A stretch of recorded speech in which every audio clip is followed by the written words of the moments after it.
deepest gratitude for your presence this morning and look forward to seeing you this afternoon at 3 p.m. on the lawn in front of Spangler Hall for commencement.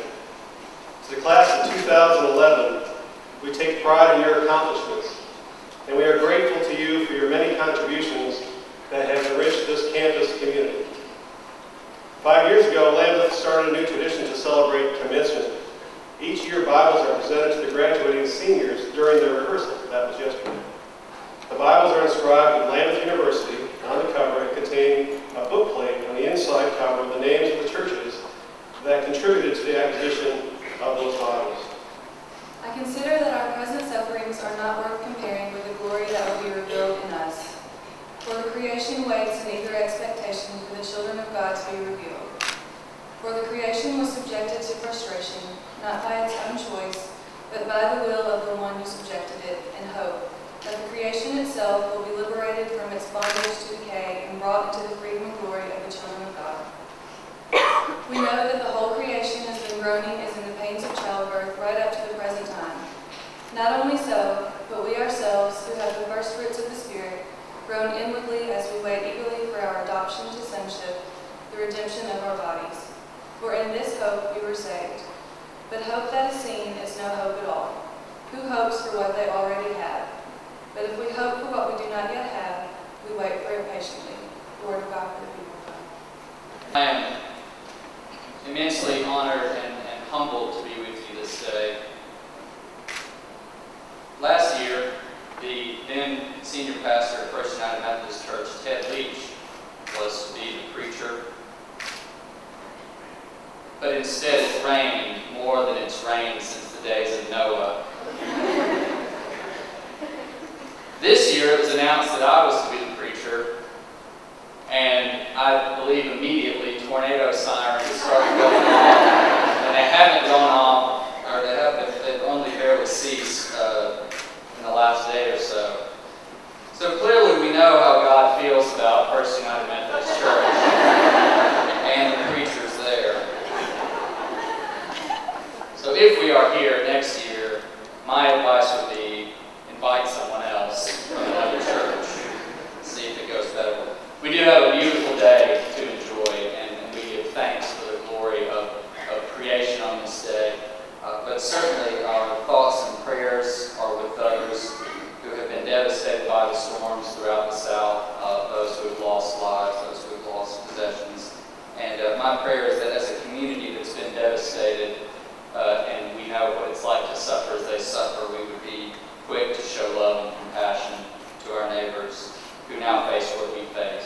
So let us remember them in all things that we do in the days to come.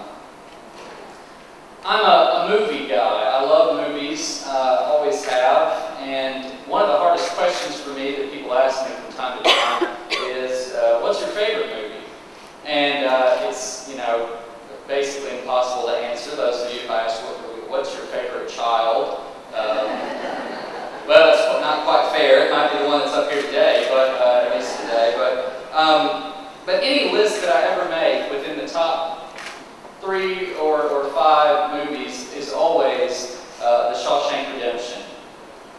It's, I think, one of the most beautiful movies, and if you don't like it, just leave now. You won't like anything I have to say if you don't like that movie. So, the movie comes to this climax and crescendo. I'm going to spoil it for you, so if you haven't seen it, plug your ears and hum a song for a minute. But not when Andy Dufresne breaks out of jail, but when he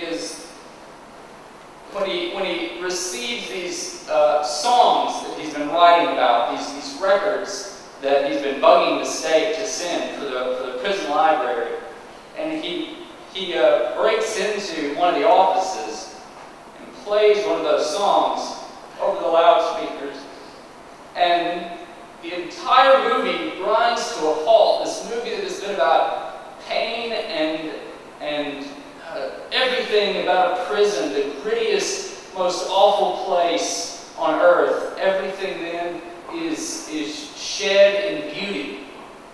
And from then on, the movie is not the same. It doesn't matter what else happens from that. We know that where he is, and that beauty will triumph.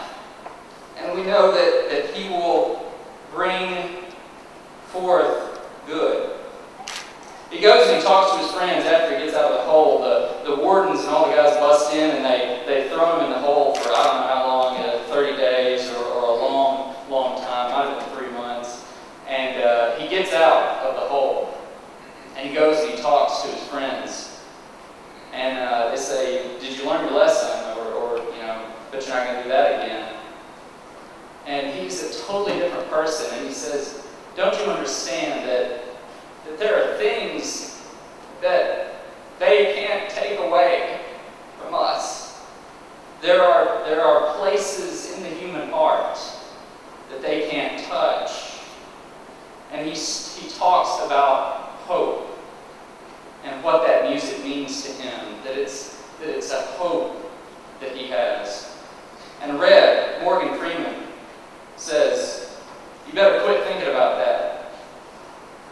Hope is a dangerous thing. Hope can drive people crazy." But Andy won't let go of the hope. And he won't give up. And he breaks out to jail. Then he leaves a note for Red behind, and he says in the note, "Hope is a good thing, maybe the best of things, and no good thing ever dies." I love the movie and I love that line. But he's not quite right. As a preacher, my job is always to take something wonderful and poetic and beautiful and tell you why it's wrong, or not quite good enough for us. And he's not quite right, and Paul tells us so in Romans.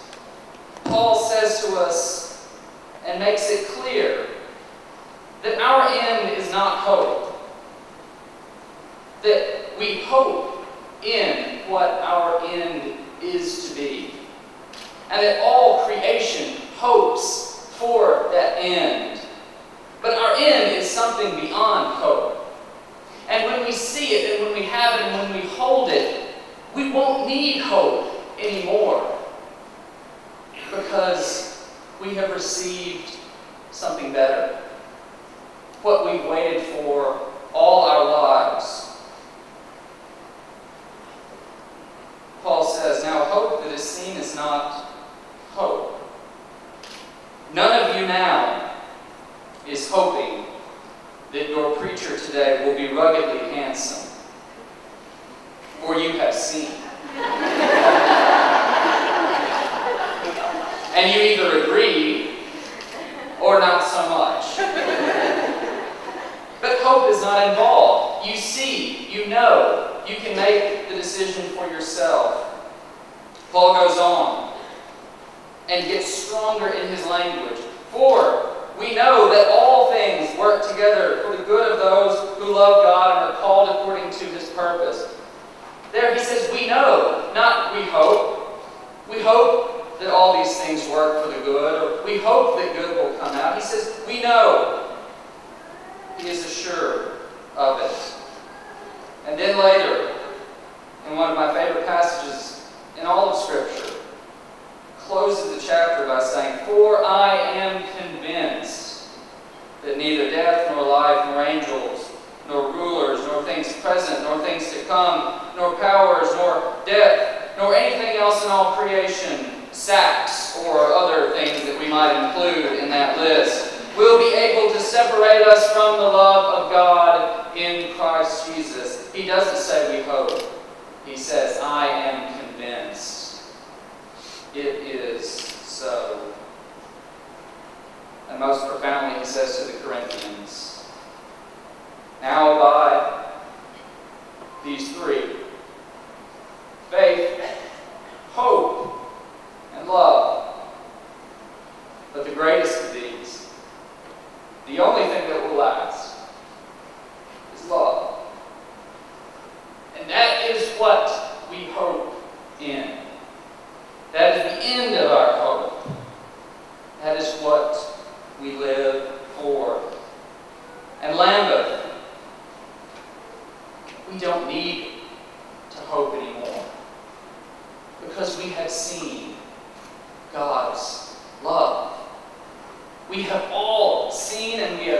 known and we had felt and we had tasted God's love about us. It isn't about a hope or an expectation or what will be. It is about what is and what has happened here. I love a song that says, talks about looking for signs and looking for God's presence. And the song says, it's like I'm walking through a garden of 1,000 burning bushes, looking up to heaven for a sign.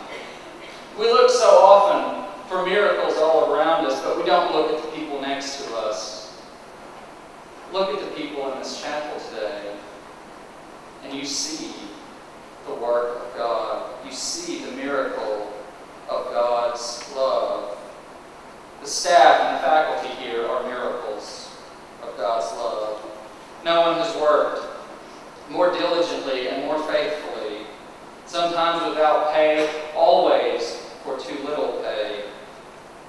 And yet you have sought different rewards, because your hope was not in hope itself, but in the love of God and in the lives of these students whose lives you have transformed today and forever.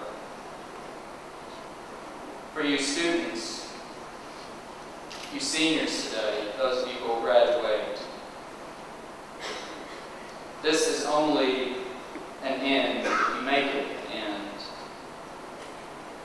This is only your hope if you don't hope beyond today. But I think you have a far greater calling and a greater responsibility to share with all those students who are not able to graduate from Lambuth what you have learned, this experience that you have shared today, and to continue in them wherever they go from this day, that which about Lambuth makes Lambuth great.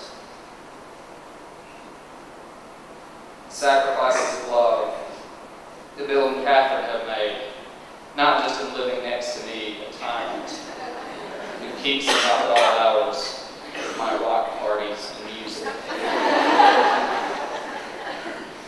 and who terrifies their dog regularly. But in coming into a situation that in no way seemed that it would make it even this far, and giving all they've had to bring us to this day. We love you. Stephen Fonda. Stephen could have taken the easy way out. He could have gone to the district superintendent after a year or two and said, I can't put up with this, I can't do this, I need to go somewhere else, I need to be reappointed. And some pastors would have done that. I may have done that. Stephen has stayed, has never complained, has never asked for anything but that Lambuth would thrive. And he stayed out of love, the love in which we hope. We're people of song. And when we're happy, we sing. And when we're dying, we sing. And when we don't know what else to do, we sing. That's why we have the Psalms in the Bible. The Psalms are for when we don't know what else to do. And yet we know there is a God who wants to hear our song. And so today, I'm going to sing. And hopefully the warden and the guards will not bust in and stop me. I'm looking at you, Joe Gordon. But I have a club up here. And if you know the song, I invite you to join in. Sir.